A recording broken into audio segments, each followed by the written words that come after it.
If you're working in the industry, particularly in the video game industry, the reality is that anatomy is kind of a bullshit if you're a character artist, even if you're a creature artist. That's just what it is.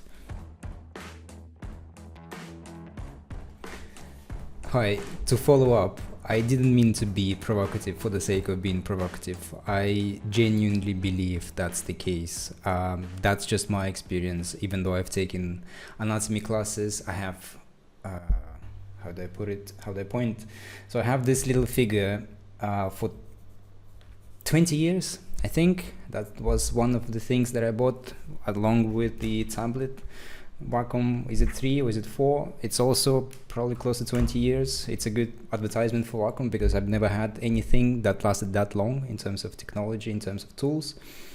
But in my experience, even though studying the anatomy is helpful for sure, I mean, I'm not against that, but the reality is when you're making characters, even when we are making creatures, and like I said, particularly in video game industry, the knowledge is just nothing really. I mean, you are making just a T-pose character every single time, or a pose character every single time. In film industry, it's different because you are dealing with something a little bit more complex. But even then, if you're a sculptor, you're probably not dealing with creation of individual muscles, right? Those are the technical artists who create the setup for muscle deformation, for muscle movement and things like that. That is the case where you need the knowledge of anatomy. But other than that, I don't think there is anything that you where this knowledge is applicable.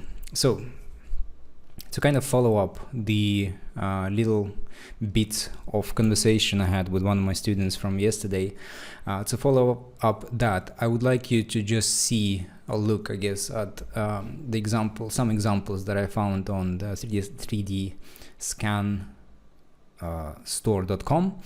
So what we have here is we have different ages, we have different builds, we have very different builds. I mean, this person in particular is very unique, you know, he's very different from everybody else. We have this guy who is also a bit on the extreme.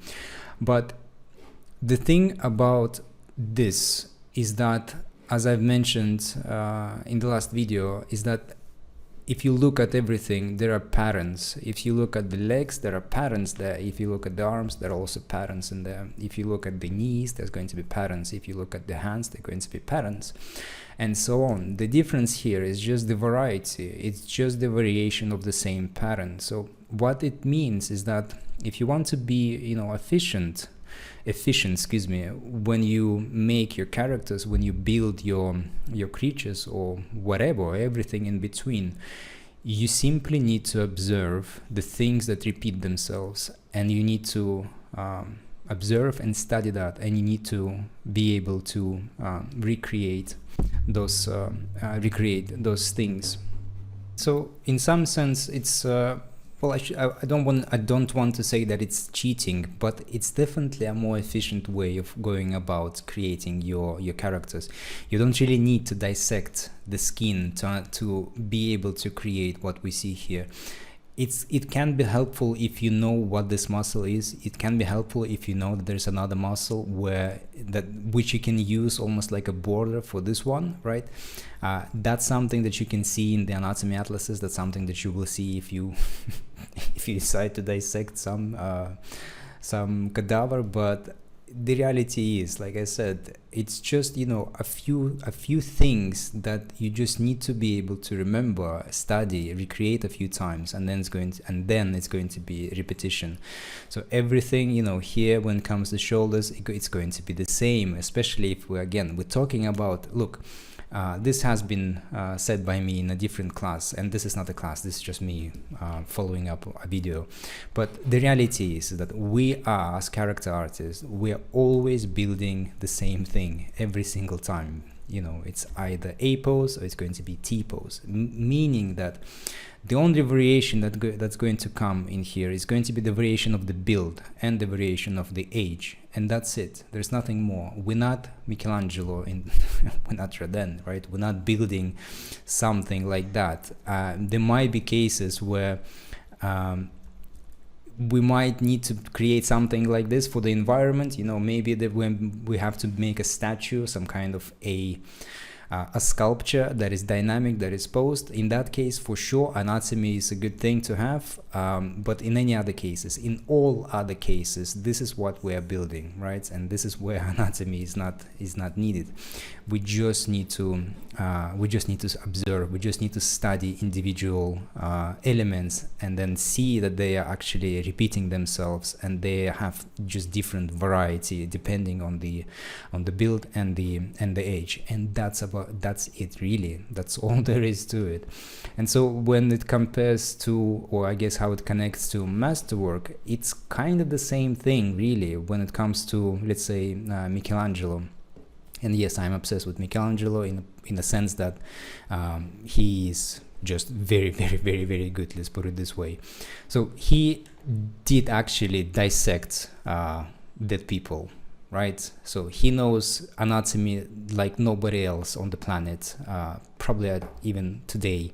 Up to this point. So he's just incredible. If you've seen any of his work, you will understand what I mean, because he knows the anatomy so well that there are certain angles of his sculptures, not necessarily David, but some other ones for example, in the Medici Chapel, Capella, you will see that the way he kind of bends the limbs, it looks like he's just making something a little bit off, right? Making things a little bit too much, too exaggerated. But as soon as you start walking a little bit and you start looking at the same thing, you understand that it's actually just the human body. It's the capability of the human body. The body that the sculptures that he made, he never really deformed them in any special way. He was free in doing whatever he wanted to do with the body, right? And this is where anatomy comes in. He knew the limits. He knew what these muscles look like inside out,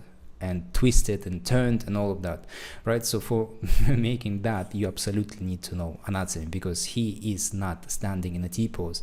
He is, this is contrapposto, right? So he's one of his legs is a little bit more tense than the other one. There is more tension in maybe this place compared to the other one. Doesn't matter. It's just that it's a dynamic pose. It's not pose necessarily. It's a dynamic posture, right? So for that, you need to have to understand anatomy. But because he's a master, and this is a master work, you can observe the things that he created and use that almost as a additional element in the pattern memorization. I'm trying to be a little bit lighter in my explanation, but what I'm trying to say is that all of those things in here that we see, they are in some sense exaggeration. They look real.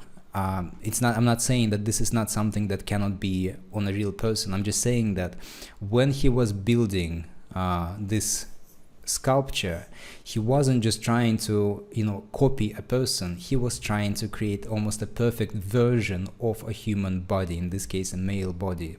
So that means that everything that you see here is going to be his like I said in the previous video, analysis, right? It's the years and years. Well, in this case, I think he was 23 when he made this, so it wasn't like years and years, so he was still quite young, but it still required quite a bit of studying, quite a bit of observation to create all of those things. And you can look at this and just remember those patterns. Like the bicep, for example, that's the pattern. It's going to be this way almost every single time. You just need to remember that it has this kind of a shape.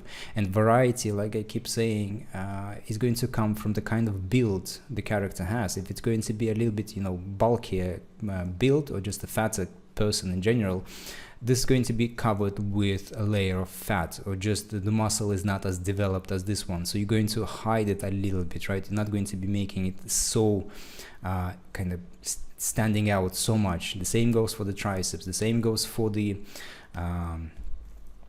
deltoids. So you can remember one thing about the deltoids. Well, there are many things to remember about the deltoids, but just this particular kind of change of planes in here, change of angle in here, right? Just a little bit change in there. And yes, we can absolutely understand anatomically why this is happening, because everything from this place connects to here, right? And there's the bone and everything else, blah blah blah blah blah. And this is why there's a little bit of a kind of a bump in here, but it doesn't really matter. It doesn't really matter, because if you look at developed musculature, I guess, you will see this kind of pattern everywhere, right? And that's what you will need to recreate, because especially in the industry, because the industry almost always requires some kind of perfect version of a human body. Now things are changing. We're getting into a little bit kind of extremes, but in general, this is still very, very useful, right? So that's just something that I wanted to not necessarily clarify, but it's just one of the ways to think about not even efficiency, but how you can learn, how you can study. It's that all of that is just repetition. It's just the same thing in different variation, and that's it. But you don't need to dissect human body. You don't need to skin a cadaver just to understand how the muscles should look, because you will understand how the muscles should look, because that's your job. You need to make muscles look good, not behave, right? So that's the whole point. And that's why observation, in my opinion, and just this kind of analysis, understanding what is repeated, how it's going to be repeated depending on the task that you're making, this is just much more useful time spent than studying anatomy, studying something that is irrelevant. So just, I guess, a little bit longer than what I planned to record, but this is something that I wanted to mention. That's how I apply this kind of principle to everything that I do. I was talking about in the previous video, I was talking about texturing with one of my students, but the same principle is applicable to everything else. That's just the way it is, right? We are making things that are based on real world, and inevitably they're going to be repeating themselves, and you just need to find the perfect example or perfect manifestation of those things. And perfect manifestation is always done by masters. That's kind of the whole point of making something. You want it to be perfect, right? So that's just a combination of material, how to use it. Use real life examples and use masterwork, almost like a essence of all of those things that are present in real life.